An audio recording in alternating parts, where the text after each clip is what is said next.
자, 근데 이거 숙제 영상 좀 이따 진도부터 나오고. 네. 자, 오늘은 이제 주기율표 올순이 예전에 외우라고 했었죠. 네.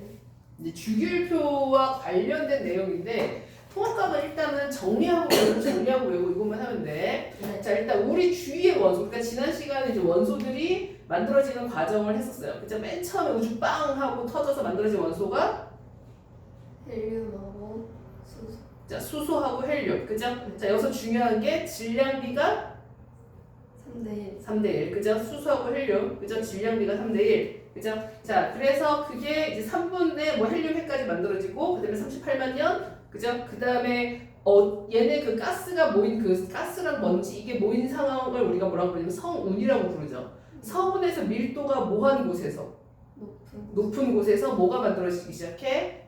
별이 만들어지기 시작하고 이제 원시별, 그죠? 원시별 중력 수축 막 해서 이제 온도 높아져서 수소 핵융합, 그죠? 수소 핵융합 나타나면 수소가 모여서 뭐가 돼? 수소에서 자, 수소 핵융합하면 수소가 뭐가 되는 거야? 헬륨. 헬륨, 그죠? 그다음 헬륨은 또 탄소, 그죠? 그다음에 탄소, 그다음에 그게 탄소까지 만들어지는 게 어디까지야? 태양 정도. 그치, 태양 정도의 질량, 그죠? 많이 외웠네. 외웠는데 시험은.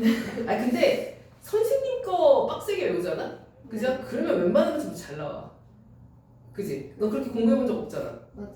그러니까 해봐 이제, 알았어? 네. 그죠? 자, 그 다음에 이제 그 탄소까지고, 그 다음에 태양보다 질량이 10배 큰, 그죠? 맞아. 그래서 걔는 계속 핵융합해서 어디까지 간다 그랬어? 철까지. 철까지, 그죠? 그 다음에 철보다 무거운 원소는? 규소.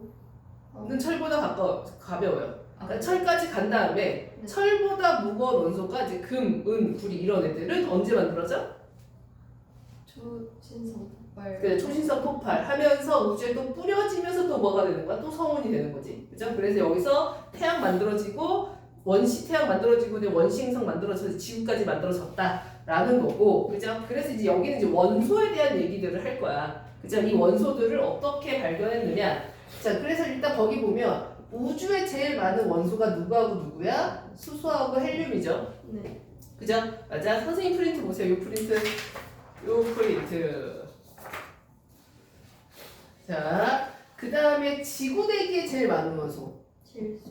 그죠? 질소하고 누구? 산소. 그죠? 지구대기에 많은 원소는 일단 봐봐. 질소하고 산소인데 물에 잘 녹는 애들이야, 안 녹는 애들이야? 아니 안 넣는. 그치? 그러니까 시원하게 생각을 해봐. 일단 지구 자체가 네. 70%가 누구야? 물이지. 근데 대기 중에 물에 잘 녹는 기체가 있으면 아예 대기에 있을 수 있어? 없어? 없어요. 그죠? 맞아? 그래서 어쨌든 질소하고 산소, 그러니까 대기 중에 있는 원소들은 대부분 잘 녹지 않아요, 물에. 그죠? 이거와 관련해서 처음에 원시지구에는 어떤 기체 있었죠? 이산화탄소. 말고 환원성 기체. 그죠? 환원성 기체라고 해서 선생님이 뭐가 많은 원소야? 수소가 많은 원소. 그죠? 그러니까 이거를 외워야겠죠. 그죠? 그래서 원시 대기에서는 뭐 예를 들어서 NH3나 그 다음에 뭐 H2O나 뭐 메테인 이런 애들이 있었다라는 거고. 자, 그 다음 근데 여기는 별로 중요하지 않고요. 그죠? 자, 그 다음에 이제 지각. 자, 땅덩어리를 이루는 원소가 바로 누구냐면 산소하고 규소예요. 그죠? 산소하고 규소. 필기 안 해도 어차피 다 있잖아. 자, 그 다음에 바다에 많은 원소는 당연히 물이니까, 그죠? 그럼 수소하고 이제 산소가 될 거고, 그 다음에 인체에 많은 원소, 사람에 많은 원소가 일단은 산소, 그 다음에 탄소, 이렇게 됩니다. 그죠? 근데 이 중에서 우리가 이제 주로 잠시 후에 뭘 배울 거냐면, 얘네들에 대해서 배울 거야. 규소하고 탄소. 그죠? 자, 규소하고 탄소 하면, 자, 탄소 몇 주기? 이게 바로 나와야 된다고, 이제부터. 6번이니까 몇 주기? 2주기, 14주. 이제 요것들을 이제 우리가 쭉 할 거야. 그죠? 자, 그래서 지금 이제 여기서는 이런 원소들이 이제 많이 있는데 얘네들의 특징보다는 일단은 요거는 이제 좀 이따 배울 거고. 그죠? 그 다음에 이제 그 주기율표에 대한 얘기를 지금부터 할 거예요. 주기율표. 글씨 보이겠지? 몰라. 자, 주기율표라고 하는 건 또 보이나? 보이나 봐봐. 네. 보여요. 아, 뭐요? 네. 너무 높게 쓰면. 자, 주기율표라고 하는 게 뭐죠? 뭐잖아? 원소들을 배열한 거. 배열한 거. 그래서 원소들을 배열했는데 얘를 아무렇게나 배열한 게 아니고 일단 얘네를 뭐 한 거야? 분류를 한 거야. 그죠? 그래서 지금 봐봐. 원소들을 분류를 해서 이렇게 쭉 이게 배열한 건데 분류를 하려면 뭐가 있어야 돼? 기준. 그렇지. 기준이 있어야 돼. 그래서 주기율표가 우리 생각해보자. 한 번에 짠 하고 나왔겠어. 계속 수정되고 이렇게 되겠어. 수정된. 그치. 그래서 여기서는 뭐가 중요하냐면 어떤 과학자가 어떤 기준으로 어떤 주기율표를 만들었느냐. 이 과학자 이름하고 기준을 외우는 게 굉장히 중요해.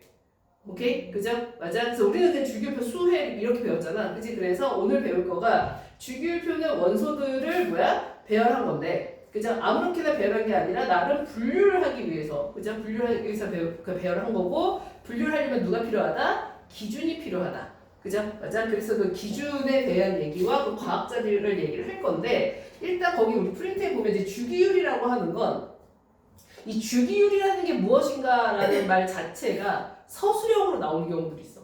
그죠? 그래서 주기라고 하는 게 일정한 간격으로 계속 반복되는 거지. 그러니까 봄, 여름, 가을, 겨울. 그죠? 맞아? 그다음에 아침, 점심, 저녁. 배고픈데?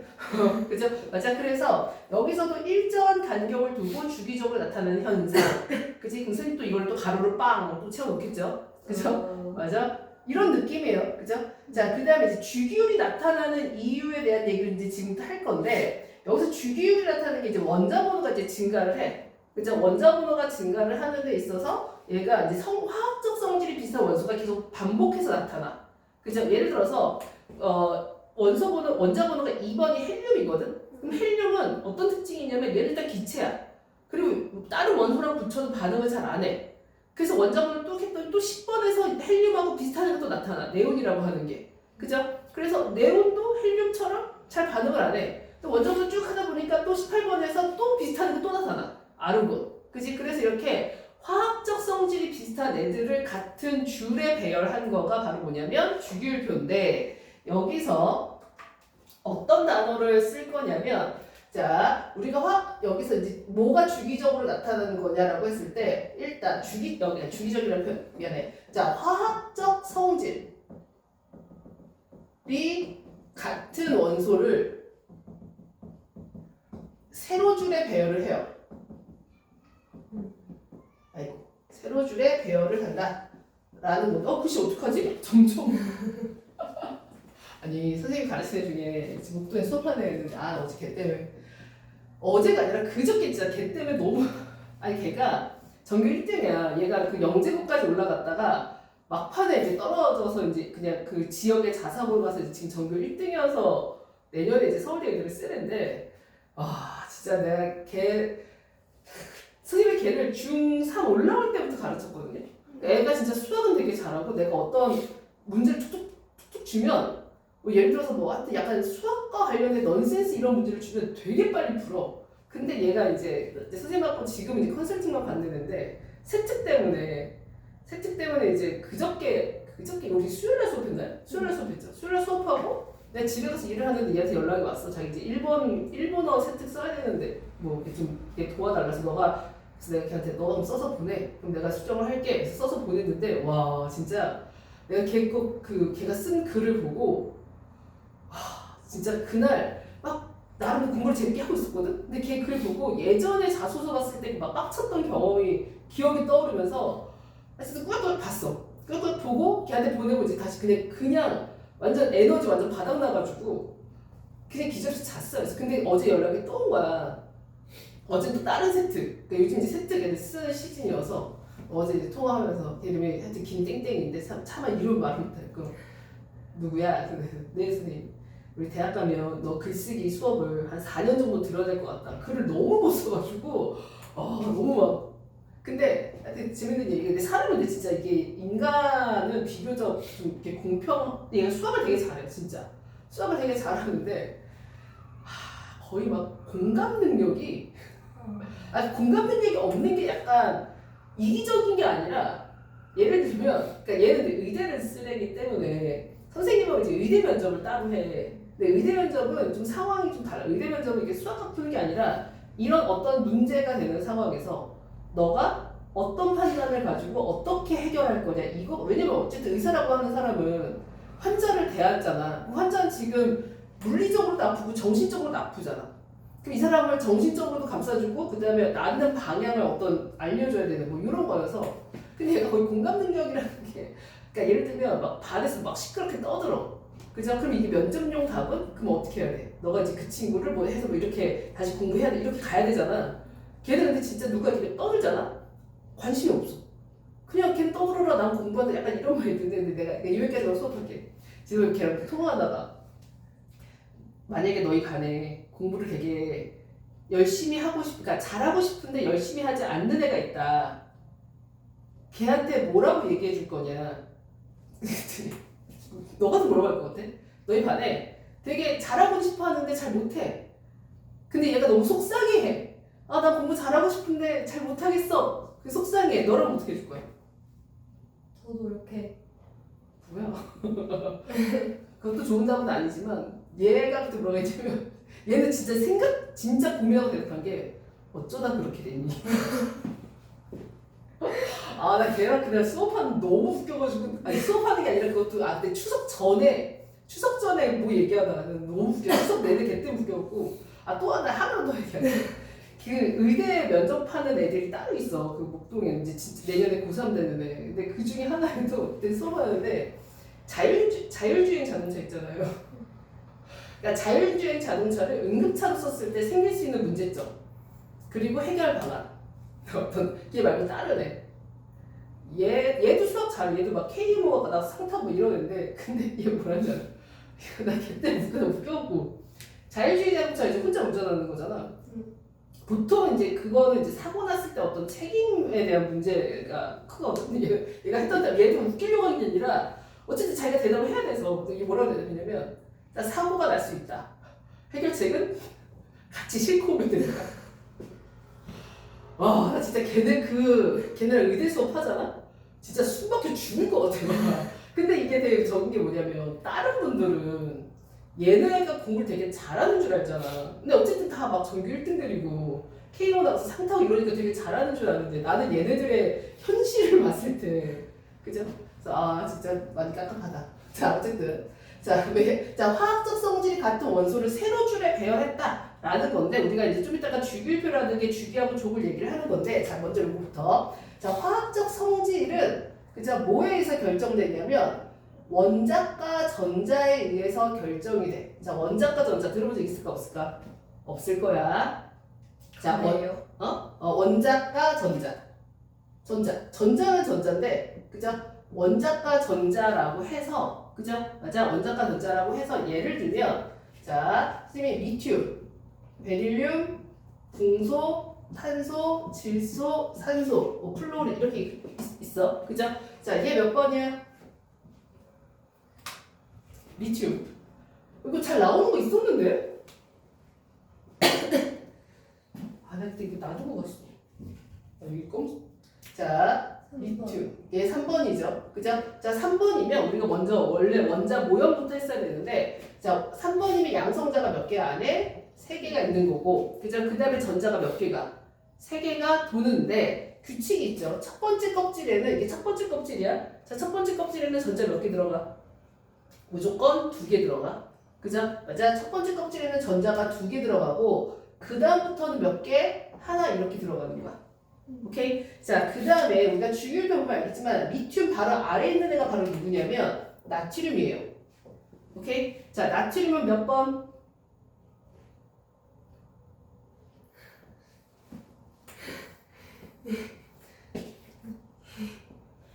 몇 때문에? 13번? 다시 다운. 8을 더해. 8을 더해요. 11번? 그죠? 얘 11번이거든. 그죠? 자, 11번인데 얘가 그럼 봐봐. 그럼 가운데 양성자가 모두 몇 개야? 11개지. 네. 그죠? 자, 안쪽에는 전자 그럼 그 안쪽에 다시 양성자 11개고 전자는 몇 개야? 11개지. 네. 자, 원자는 양성자하고 전자로 되어 있어. 이거 알아 몰라? 모르면 다시 설명하고.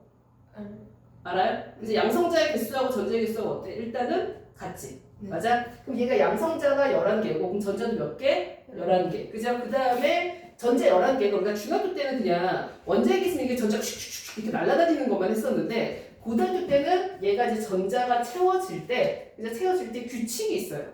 그죠? 전자가 채워지는데도 규칙이 있어. 그지? 그래서 제일 안쪽에는 전자가 몇 개 들어간다? 무조건 2개. 그 다음부터 몇 개씩 들어가는 거야? 8개씩 들어가. 그죠? 그래서 자, 그럼 그 다음에 몇 개 들어가니까 8개 들어가면 여태까지 전자 총 몇 개야? 10개지. 몇 개 남았어? 하나. 그죠? 요렇게 또 하나. 오케이? 자, 이 중에서 지금 봐봐. 중요한 게 뭐냐면 최외곽 전자야. 최외곽 전자는 2개를 얘기하겠어? 8개를 얘기하겠어? 아니면 1개를 얘기하겠어? 최외곽이니까. 제일 바깥쪽. 왜 중요하냐면 원자하고 원자하고 서로 뭐해? 만나서 결합이라는 걸 하지. 그죠? 맞아. 우리가 물이라고 하는 것도 H2O라고 해서 수소하고 산소가 결합을 하는 건데 생각해봐. 원자하고 원자하고 서로 결합할 때 그래서 결합할 때 누구부터 만나겠어? 바깥쪽에 있는 전자부터 만나는 거지. 그래서 여기는 핵심이 뭐냐면 원자들끼리 결합할 때 전자가 관여한다라는 게 되게 핵심이야. 결합할 때. 그죠? 왜 전자가 관여할 수밖에 없냐면 먼저 만나니까. 그죠? 맞아. 먼저 만나니까. 근데 어떤 전자가 중요해? 제일 바깥쪽에 있는 전자가 먼저 만나니까. 오케이? 그죠? 맞아. 그래서 얘는 최외곽 전자가 모두 몇 개야? 하나야. 그죠? 맞아. 근데 선생님 좀 전에 뭐 얘기했었냐면 원자가 전자를 얘기했었거든? 그죠? 원자가 전자는 제일 바깥쪽의 전자 중에서 그죠? 제일 바깥쪽의 전자 중에서 실제 결합에 참여하는 전자를 우리가 원자가 전자라고 해. 자, 예를 들어서 그죠? 예를 들어 이거 계속 반복해서 얘기할 거야. 자, 예를 들어서 근데 여기서 지금 보면 여기 마지막이 이제 네온인데 그죠? 네온인데 얘네들의 최외곽 전자를 보면 일단 최외곽 전자 얘는 지금 최외곽 전자 모두 몇 개야? 하나. 그죠? 그 다음에 얘는 얘보다 원자보다가 어때? 더 하나 더 많지. 그러니까 전자가 하나 더 많겠지. 그러니까 최외곽 전자가 하나 더 많겠지. 그럼 얘는 2개. 얘는 3개, 4개, 5개, 6개, 7개, 8개 이렇게 돼요. 오케이? 그죠? 자, 그리고 나서 다시 또 최외곽 전자가 또 다시 뭘로 시작해? 나트륨 또 하나로 시작하는 거야. 그죠? 맞아? 근데 여기서 쭉 보면 요게 이제 최외곽 전자인데 아까 선생님이 최외곽 전자 중에서 그죠? 결합에 참여하는 전자를 뭐라고 부른다 그랬어? 원자가 전자. 그죠? 맞아? 그래서 아이들이 좀 헷갈려 하는 게 여기서 시를 보면 이 원자가 전자가 하나, 둘, 셋, 넷, 다섯, 여섯, 일곱. 즉 최외곽 전자가 어때? 개수가 같아요. 그죠? 그래서 아이들이 최외곽 전자가 원자가 전자인가? 라고 생각을 할 수 있는데 엄연히 다른 게 얘는 0이야. 그죠? 자, 이게 뭔 얘기냐면 봐봐. 그러면 여기서 이 아이들을 우리가 나중에 주기표 얘기할 때 얘네를 우리가 18쪽이라고 하거든. 지금 용어가 좀 낯설어서 그래. 18쪽 원소들은 최외곽 전자는 8개인데 원자가 전자가 0이거든요. 자, 그럼 봐봐. 아까 선생님이 원자가 전자라고 하는 게 제일 바깥쪽에는 전자 중에서 누구라고? 결합에 참여하는 전자라고 했었지. 그럼 얘는 제일 바깥쪽에 전자는 8개인데 결합에 참여하는 전자가 어때? 없는 거지. 즉 얘는 결합을 하는 애야 안 하는 애야? 안 하는 애야. 오케이? 그래서 여기 있는 요 18쪽 아이들은 예를 들어서 봐봐. 여기 요 리튬은 여기서 보면 산소하고도 결합하고 여기 탄소도 질소하고 산소하고 다 결합해. 그러니까 원소들은 지들끼리 막 결합을 해서 새로운 물질을 만들어내거든. 그죠? 맞아? 그런데 여기서 28쪽 아이들은 여기서 여기 이제 헬륨, 네온, 아르곤 얘네들은 그죠? 얘네들은 원자가 전자가 0이야. 그죠? 원자가 전자가 0이라는 건 결합에 참여하는 전자가 있다 없다? 없다. 그죠? 그럼 결합에 참여하는 전자가 없으니까 그 얘기는 그냥 결합을 안 하는 애들. 그죠? 맞아. 그러니까 얘네들은 그냥 단독으로 존재해. 그래서 우리가 얘네를 뭐라고 하냐면 반응을 하지 않아서 비활성 기체라는 표현을 써. 활성에 나타나지 않는다. 라는 거. 그죠? 요 얘기 계속 반복할 건데 어쨌든 주기율표에서는 화학적 성질이 들으면서 외워야 돼. 화학적 성질이 같은 애를 같은 세로 줄에 둔 거야. 그죠? 같은 세로 줄에 둔 건데 거기서 화학적 성질을 결정하는 게 바로 누구라고? 원자과 전자. 이게 화학적 성질이라는 게 어떤 거냐면 누구하고 반응하느냐. 화학 반응을 할 때. 그러니까 화학 반응할 때 예를 들어서 우리가 중학교 때 질소하고 수소하고 반응하잖아. 그 반응할 때 이걸 우리가 화학 반응이라고 얘기하잖아. 그죠? 맞아. 근데 화학 반응을 한다라는 건 예를 들어서 아까 얘기했지만 질소하고 수소하고 만나서 얘가 암모니아 이렇게 되는 거거든요. 그죠? 그러면 여기서 얘하고 얘가 뭐 하는 거야? 서로 결합하는 거. 그럼 결합을 하려면 질소하고 수소하고 서로 만나려면, 그죠? 만나려면 누구부터 만난다고? 제일 바깥쪽에 있는 전자부터 만난다고. 그죠? 맞아. 바깥쪽에 있는 전자, 즉 최소 전자 중에서 원자과 전자에 의해서 이제 결정이 된다. 라는 내용을 이제부터 계속 반복 얘기할 거예요. 오케이? 그래서 지금은 너가 되게 낯설 수 있는데 계속 들으면 아, 그냥 이해가 될 거야. 오케이? 그죠? 자, 원자부터 설명을 했어야 되는구나. 자, 주기율표의 변천을 먼저 볼게요. 일단, 그래서 주기율이라고 하는 건 일정한 간격을 두고 이제 주기적으로 나타나는 현상인데, 자, 아까도 얘기했지만 주기율이 나타나는 이유, 즉 화학적 성질이 비슷한 원소가 주기적으로 나타나는 이유가 바로 뭐냐면 원자과 전자수가 계속 뭐 되기 때문에 반복되기 때문에 그래. 원자과 전자수가 반복된다는 얘기 봐봐. 얘가 하나, 두 개, 세 개, 네 개, 다섯, 여섯, 일곱 개 갔다가 얘는 이제 원자과 전자가 0개 가지. 그죠? 맞아? 그런데 여기서 다시 그 다음 번호에는 다시 1로 간다는 얘기는, 그죠? 시원아 봐봐. 갔다가 다시 1로 간대. 그 얘기는 얘가 그 껍질에 전자가 무한대로 채워진다는 얘기 아니면 어떤 한계가 있다는 얘기야. 한계가 있다는 얘기야. 그래서 그 한계가 과연 몇 개냐면 최소 전자가 8개까지만 채워진다라는 얘기예요. 우리가 이걸 뭐라고 부르냐면 8개, 8이라고 하는 숫자가, 이제 8이라고 하는 숫자가 영어로 뭐야? 뭐라고? 영어. 그래. 아니에요? 문어가 영어로 뭐죠? 옥토퍼스. 그치? 그래서 그 옥타라고 하는 게 8이라는 의미야 원래. 아. 그래서 원래가 8월이 옥테 뭐지? 옥테 뭐였다가 악토버였다가 중간에 뭐가 두 달이 들어가면서 얘가 10월 밀려난 거예요. 그렇대. 그죠? 하여튼 그렇대. 내가 한 건 아니고. 근데 어쨌든 그래서 최소 전자가 최대 몇 개까지 채워져? 8개까지 채워지면 더 못 들어오고 다시 새로운 껍질을 만드는 거야. 그럼 새로운 껍질을 얘처럼 이렇게 만드니까 뭐야? 원자과 전자가 같은 게 반복이 되는 거지. 그죠? 맞아. 이런 설명을 이제 계속 할 건데, 자 일단 먼저 볼게요. 그래서 주기율표에 대한 얘기를 먼저 해야겠구나.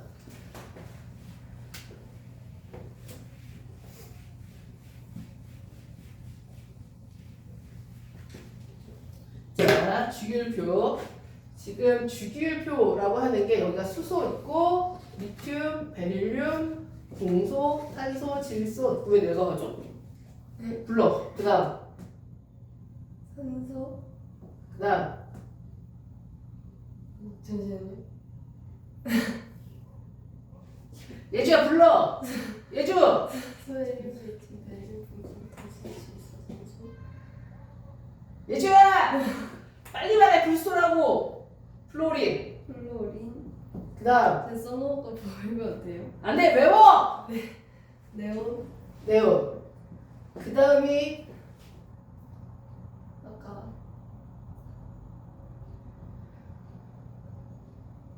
외우는 거 할 수 있어 없어? 있죠. 그치? 네. 나트륨, 마그네슘, 알루미늄, 규소, 인, 염소, 아르곤, 칼륨, 칼슘. 여기까지 외우라고 했었잖아. 네. 맞아요? 그죠? 자, 그래서 주기율표를 먼저 설명을 하면 요 세로줄 우리가 족이라고 불러요. 세로줄을. 그죠? 그래서 얘는 몇 족이냐면 1족이야.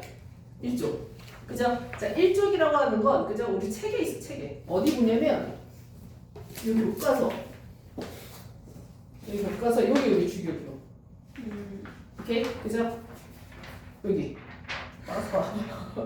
자, 거기 지금 보면 여기가 이제 1족. 그죠? 그 다음에 여기가 뭐냐면 2족. 자, 그 다음에 얘 여기 조심해라. 이건 너희들 낚이는 문제 많이 나오는데 얘 13족. 얘 14족.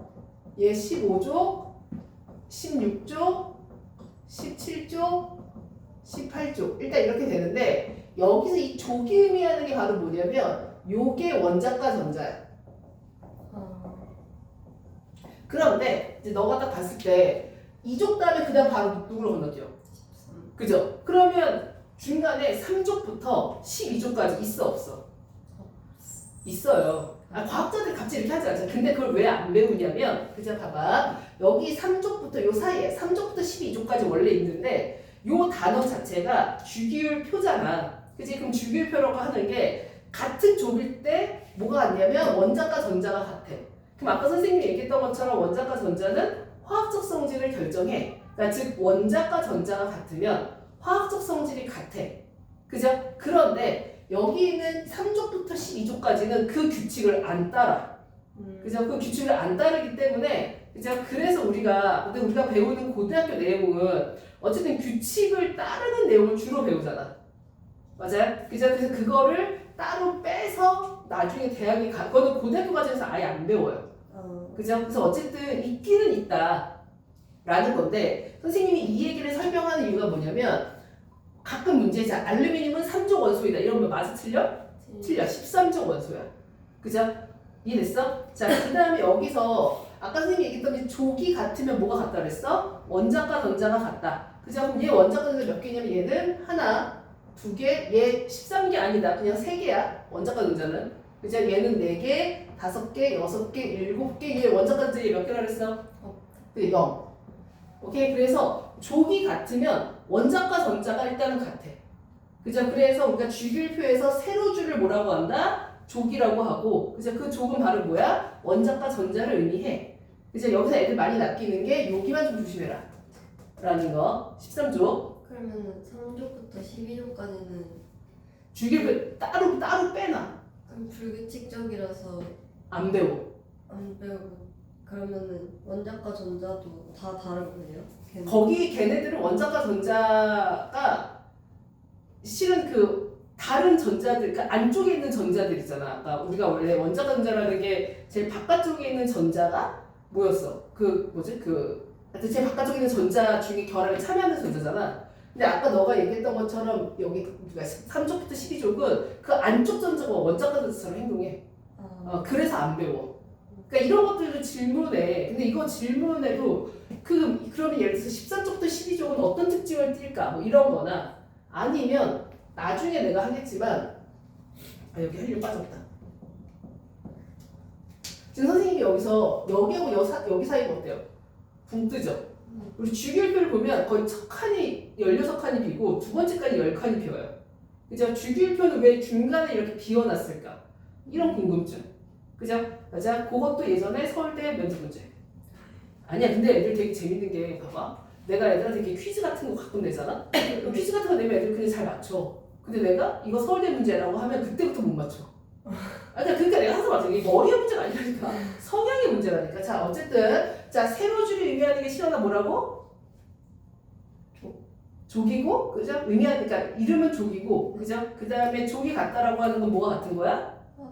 성질이 같은 거고, 화학적 성질이 결정하는 건 뭐가? 원자과 전자의 개수. 그죠? 원자과 전자가 같은 거. 그걸 이제 문제로 네가 외우면 돼. 알았어? 자, 그 다음에 여기서 가로줄. 자, 가로줄을 너 뭐라고 배우냐면 주기라고 배우죠.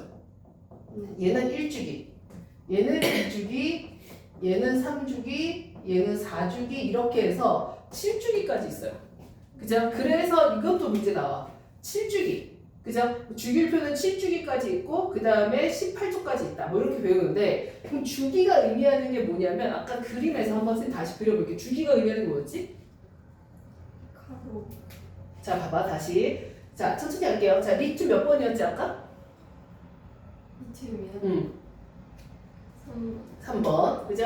자, 그 다음에 나트륨 몇 번이었지? 11번. 11번. 자, 그려볼게. 자, 3번이면 양성자 몇 개야? 3개. 그죠? 그럼 양성자 3개 딱 그리고. 그죠? 자, 그 다음에 전자 몇 개야? 3개. 3개인데 제일 안쪽에 전자 몇 개 들어가? 2개. 2개 들어가. 그죠? 그 다음에 전자 몇 개? 하나. 이렇게 들어가지. 얘가 리튬이야.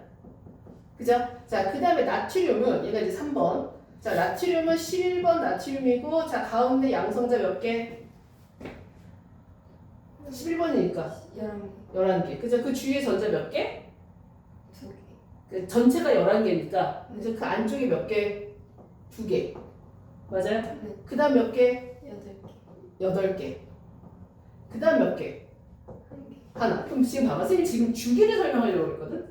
그러면 리튬은 2주기래. 그럼 저 그림에서 이와 관련된 게 누구야? 껍질. 그렇지. 그래서 주기는 껍질수야. 오케이? 그죠? 얘 봐봐. 나트륨 껍질 몇 개야? 하나, 둘, 셋. 몇 주기? 3주기. 이해됐어? 그죠? 맞아. 그래서 자, 족이 의미하는 건 바로 뭐다? 화학적 성질이 같아서 원자과 전자의 개수가 같다. 오케이. 주기가 의미하는 건 뭐다? 껍질의 개수가 같다. 네, 껍질의 개수가 같다. 오케이. 잘했어요. 그죠? 맞아. 요게 이제 주기율표에 대한 내용이야. 아, 이걸 먼저 설명을 했었어야 되는구나. 이해 안 되면 이해 안 된다고 얘기해, 시연아? 네. 자, 그래서 이 주기율표가 만들어지는 과정에 대한 얘기를 이제부터 할 거야. 그죠? 아까도 얘기했지만 주기율표가 한 번에 짠 하고 만들어졌겠어? 아니면 계속 바뀌었겠지? 그죠? 그래서 나는 막 과학자들 보면 되게 열심히 사는 것 같지 않냐? 그지? 맞아?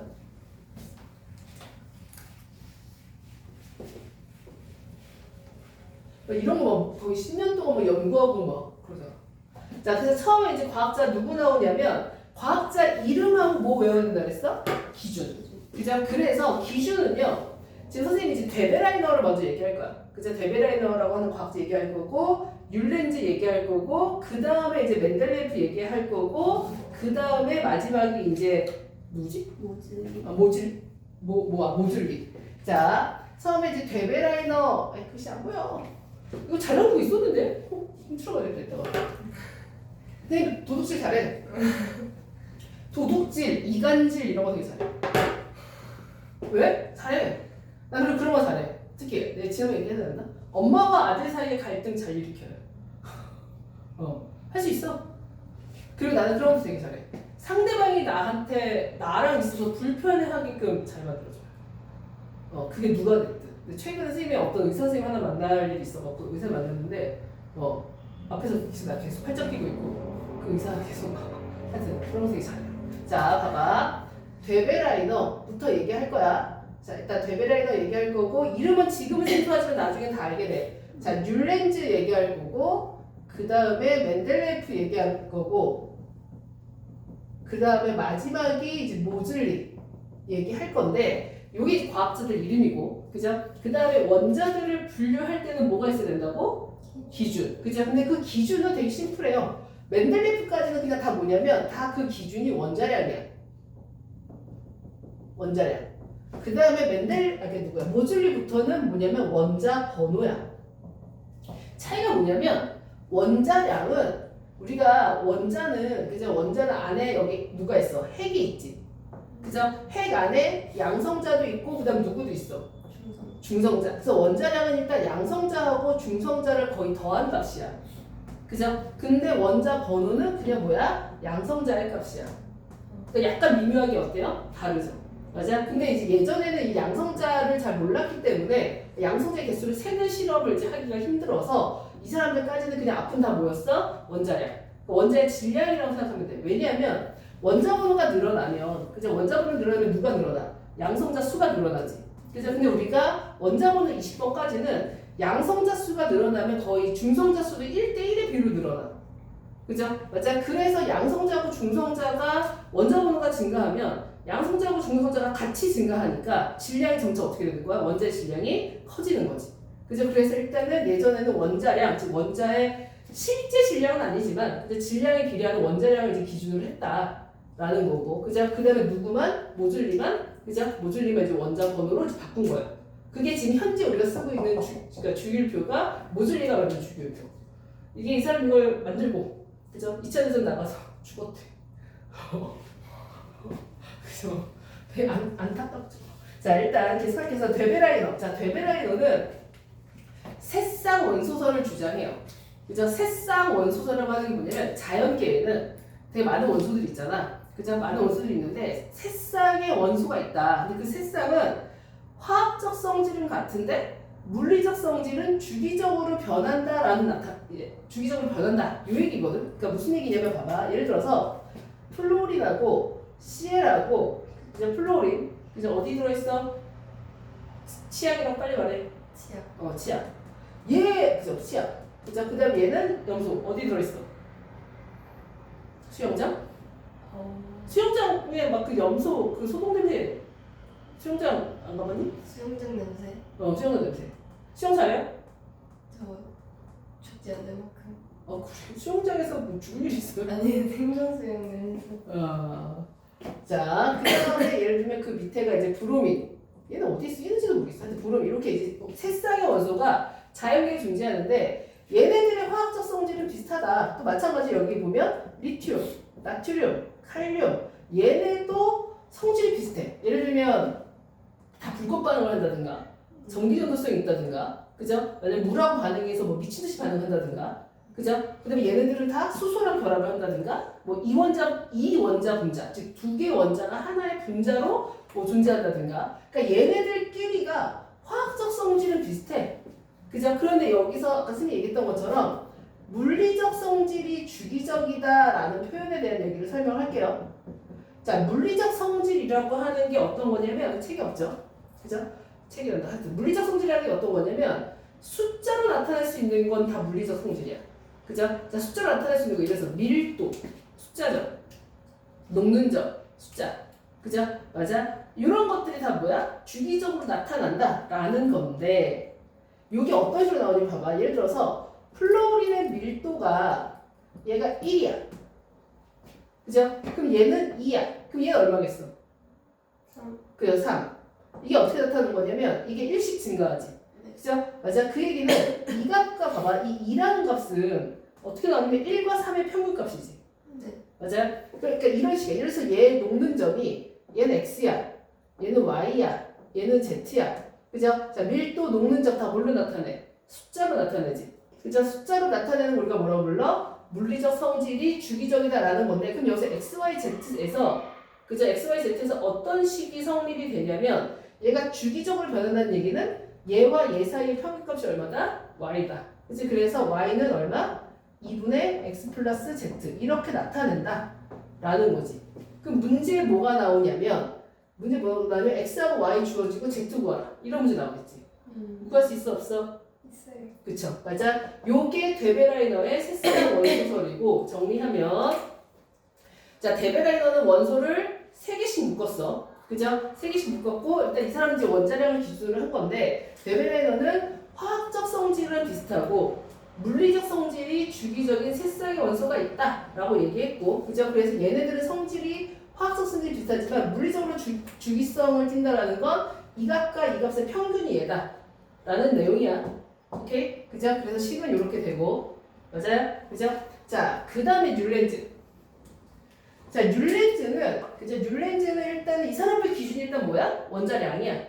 그래서 원자량을 순서대로 배열을 했더니 8번째마다 뭐야? 성질이 비슷한 원소가 나타나더라 라는 거죠. 그죠? 맞아? 근데 아까 얘기했지만 주기율표가 한 번에 만들어지지 않으면 계속 바뀌어? 계속 바뀌는 이유가 뭔가 예외되는 상황이 계속 나와서 그래. 예외가 나오면 수정하고 예외가 나오면 수정하고 그죠? 그래서 율렌즈가 했을 때는 이 사람 때 이제 18조 원소가 발견되지 않았기 때문에 이게 옥텟설이 이제 맞았던 건데 18조 원소가 이제 발견되면서 이제 요것도 틀리게 되는 거고 그래서 율렌즈는 그냥 8번째마다 옥텟설을 주장했다라고만 얘기하면 돼.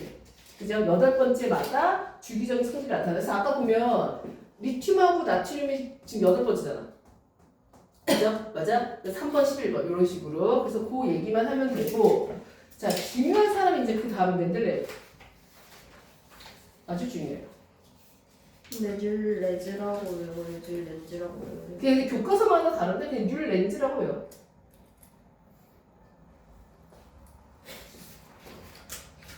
자 멘델레프가 이제 중요해요. 그래서 이 사람은 이제 이 사람들 어쨌든 기준은 누가 쭉 원자량이야. 모질리만 원자 번호고. 그래서 원자량 기준을 해서 이 사람은 화학적 성질이 비슷한 원소를 같은 줄에 오도록 배열을 했다라는 거고. 그죠? 그럼 봐봐.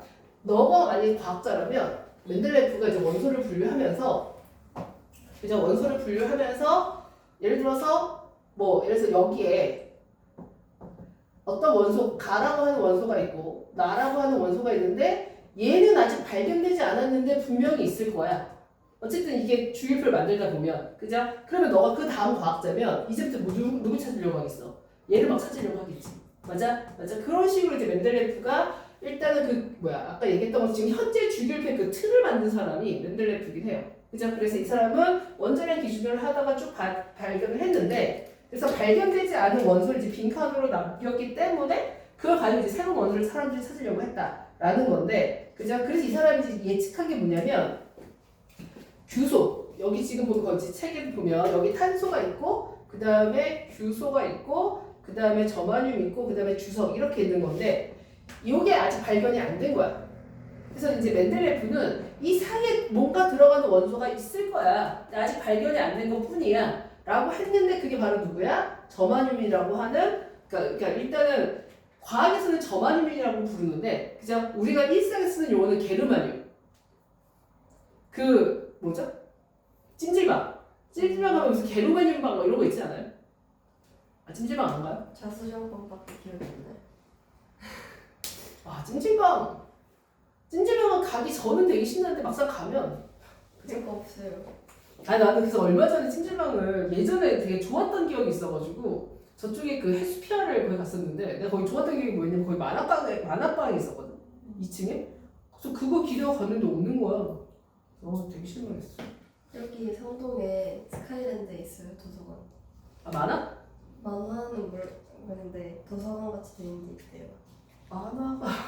만화가 있어야 돼. 나 만화 좋아해. 그래요? 만화 재밌지 않아요? 네, 저 만화책은 잘 안 봐요.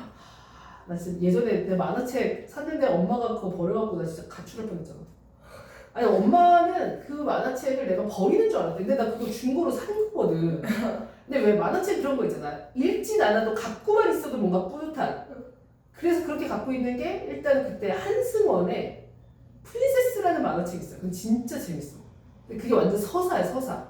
근데 이제 막판에 결말이 나왔나 안 나왔나 모르겠어. 근데 진짜 결말이 그때 안 나온 이유가 그림 보면 알아. 이 여자가 이 작가가 적단 얘기지. 이 작가가 3일 동안 꿈을 꾼 걸 가지고 이제 스토리를 만든 건데 되게 재밌어요.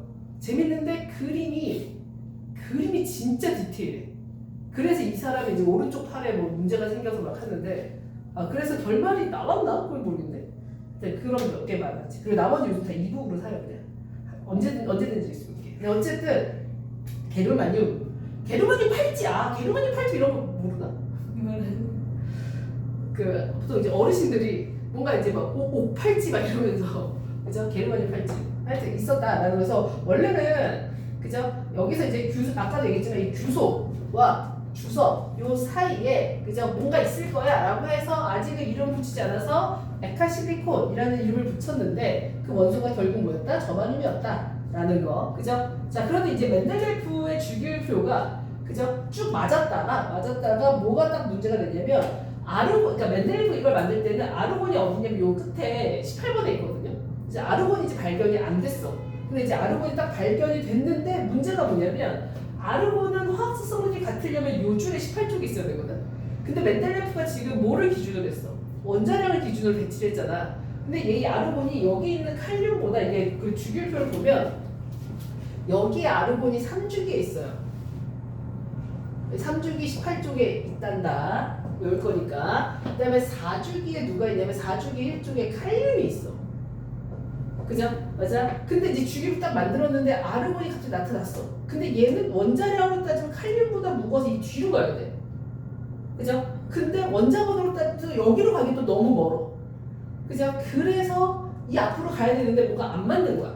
그죠? 그러니까 이게 결국은 내가 이제 원자량 기준을 했는데 안 맞는 부분이 생기니까 그럼 결국 누가 잘못된 거야? 기준이 잘못된 거지. 그죠? 맞아? 그래서 이제 기준을 바꾼 게 바로 누구냐면 모즐리예요.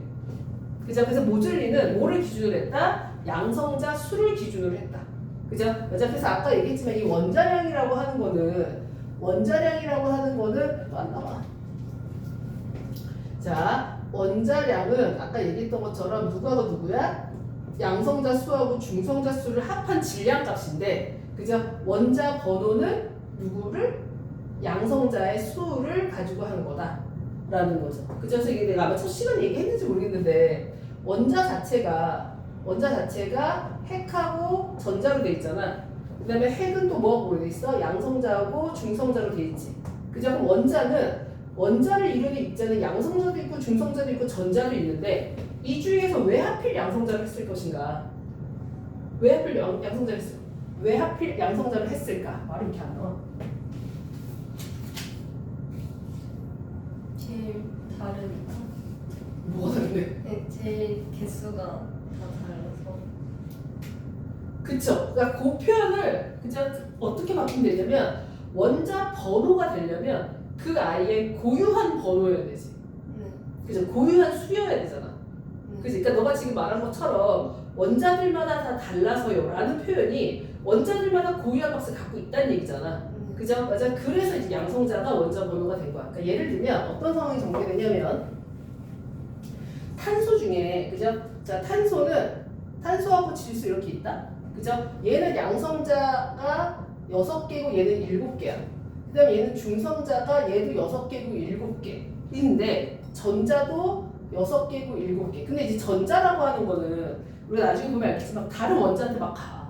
그죠? 그러니까 얘가 막 전자를 막 얻을 수도 있고 잃을 수도 있고. 그러니까 전자의 개수는 계속 뭐해? 유동적으로 변해. 그러니까 얘는 아예 그냥 원자 번호에서 이제 탈락이 되는 거고. 자, 탈락이 되는 거고. 여기서 지금 보면 탄소 중에 양성자가 6개인데 중성자가 8개인 애가 있어. 같은 탄소인데.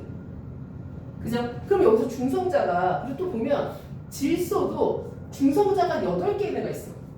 그죠? 그러면 같은 중성자는 같은 원소끼리도 다르고 서로 다른 원소끼리는 같고 그러니까 고유하다고 볼 수 있어? 없어? 없어. 그치? 그래서 고유한 입자를 그러니까 고유한 수를 나타내는 게 뭐밖에 없다? 양성자밖에 없다. 그죠? 맞아. 그래서 원자 번호를 뭘로 정했다? 양성자로 정했다. 그죠? 자, 그래서 잠깐 정리를 하면 자, 주기율표에 대한 얘기를 또 계속 할 겁니다. 그래서 주기율표의 변천에 대한 얘기를 그죠? 맨 처음에 누구? 시연아, 맨 처음에 누구라고? 과학자 이름? 외워. 시연아, 들으면서 외우는 훈련을 지금부터 하자. 알았어? 너 나중에 고등학교 어쨌든 늙어서 갈 거야, 안 갈 거야? 그러니까 가서도 너가 막 수업을 들으면서 외운다는 생각으로 딱. 알았어? 네. 아유, 계속 기침해. 담배를 끊어. 어? 너무 배고파요. 어? 담배를 끊어, 시원아. 알았어? 예주야, 담배 끊어. 알았어? 술도 끊고. 주야, 너도. 자, 나 모함도 되게 잘해.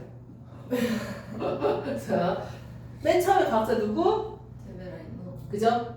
뭐라고? 무슨 설? 세계상 새쌍 원소설. 너 소리내서 연습해 안 해? 하자, 시원아. 네, 해야 돼, 안 해야 돼? 해야 돼요. 근데 안 하는 이유는 뭐야? 아직 습관이 안 돼서. 그러니까 해야 되는 걸 아는데 뭔가 에너지가 많이 들어가서 안 하는 거야? 아니면은 해야 되는 걸 까먹는 거야? 전자가 맞는 것 같아요. 근데 그거는 이게 실은 내가 시키는 공부 스타일이 네. 일단은 너가 그동안 공부했던 거하고 좀 많이 다르죠. 네. 그러니까 다르게 에너지를 좀 많이 써야 되잖아. 막 다 통으로 외워야 되고 소리는 세야 되고 막 틀린 거 설명해야 되고 막 이래야 되잖아요. 네. 그죠? 근데 그 방법을 일단 나는 알려줬고, 그죠? 그거를 하느냐 안 하느냐는 철저하게 누구의 선택이야? 저요. 너의 선택이지. 그럼 그거에 대한 철저한 책임도 누구의 책임이야? 저요. 그치? 맞아? 그 생각만 해요. 오케이? 근데 제가 저희 학원에서 아마 내 과목 하는 애가 이제 저밖에 없을 텐데 그런 거 신경 쓰지 마. 할 게 너무 많아가지고. 그러니까 할 게 많다고 생각하는 것 자체를 안 하려고 노력해야 돼. 그렇지 않아? 지금 봐봐. 선생님 가르치는 그 대학 잘 간 애들도 걔네들 학원 뭐 여러 개 다니지 않았을까? 그렇잖아. 그리고 지금 당장 너랑 같이 경쟁하는 그 목동 애들만 봐도 걔네는 지금 어떤 식으로 하냐면 1학년 때 지금 요 시기 있잖아요. 요때 일단 통합과학은 무조건 가고 그 다음에 2학년 때 배우는 선택 과목이 있거든요. 그걸 동시에 같이 진행해요. 그리고 걔네들은 과학을 2과목 듣지, 수학도 2과목 듣지, 영어 듣죠, 국어 듣죠. 그죠? 맞아. 그러니까 이게 뭐 비교하려고 하는 게 아니라 그냥 내가 다른 애들보다 더 뭔가 할 게 많아 라는 생각을 하는 것 자체가 너한테는 플러스야 마이너스야? 마이너스. 그러니까 그럼 그래서 뭐 해? 그냥 딱 그럴 때 그냥 시원아 뭐 하면 돼? 그래 그냥 나는 그냥 외운다, 빨리빨리 해치운다. 오케이? 자, 그래서 자 데베라이너는 뭐야? 새쌍 원소설 외우자, 소리내서 외우자. 그죠? 새쌍 원소설. 그죠? 기준은 뭐라고? 원자량. 원자량. 그죠? 그 다음에 율렌주는 누구? 율렌주는 뭐? 무슨 설? 옥텟설. 그죠? 옥텟. 그죠? 옥텟이라고 하는 게 약간 8번째마다 나타난다. 그죠? 그게 이제 옥텟설. 그죠? 자, 그 다음에 이제 멘델레프가 이제 주기율표를 만들었고, 그죠? 근데 여기서 이제 맞지 않아서 뭐야? 모듈리로 갔다. 라는 내용입니다. 이해됐어요? 자, 잠깐 끊었다가 펜 좀 바꾸고 다시 할게요.